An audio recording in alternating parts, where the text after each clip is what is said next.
ఇప్పుడు no cost cough syrup తో 60 రూపాయల విలువ గల ఇన్హేలర్ పూర్తిగా ఉచితం. దెబ్బకి దగ్గు జలుబు మాయం. మరో ఉదాహరణ, నా పక్కనే ఉన్న గోవర్ధన్ అన్న కూతురు.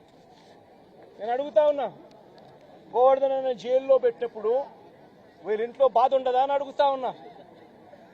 వీళ్ళందరూ పిల్లలు కాదా అని అడుగుతా ఉన్నా. వీళ్ళందరికీ బాధ కలగదా అని అడుగుతా ఉన్నా. ఏం తప్పు చేశాడని చెప్పి గోవర్ధన్ అన్నను జైల్లో పెట్టారని అడుగుతా ఉన్నా. ఏకంగా 14 కేసులు, గోవర్ధన్ అన్న మీద పెట్టిన కేసులు ఏకంగా 14 కేసులు. ఒక కేసు అయిపోతూనే ఆ కేసు అయిపోయిన వెంటనే మరో కేసు పెడతా ఉన్నారు.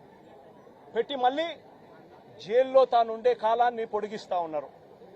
ఇప్పటికి దాదాపు ఎన్ని రోజులు అయింది మా జైల్లో ఉండబట్టి? 64 రోజులు. 64 రోజులుగా జైల్లో ఒక మాజీ మంత్రిని పెట్టారు. ఆశ్చర్యం కలిగించే విషయం నేను చెప్తా ఉన్నా. ఆయన మీద పెట్టిన కేసులు ఏమిటో తెలుసా? ఆయన మీద పెట్టిన అన్యాయమైన కేసులు ఏమిటో తెలుసా?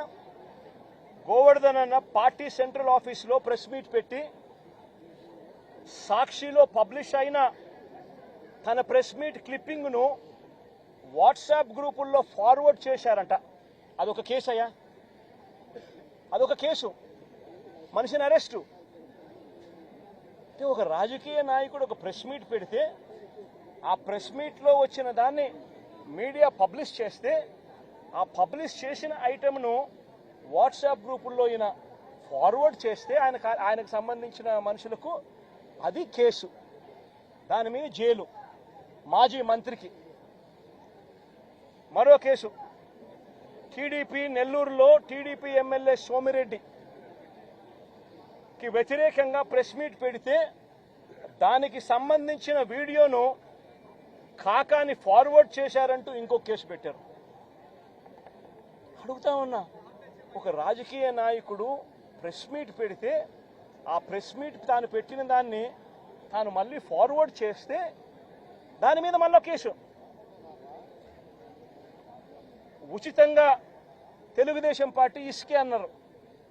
ఉచితంగా ఇసుక అన్నారు. ఎక్కడ ఉచితంగా ఇసుకిస్తున్నారని అడుగుతా ఉన్నా. వైఎస్ఆర్ కాంగ్రెస్ పార్టీ హయాంలో రాష్ట్ర ఖజానాకు సంవత్సరానికి 750 కోట్ల ఆదాయం వచ్చేది. ఈరోజు రాష్ట్ర ఖజానాకు ₹1 రావడం లేదు ఆదాయం.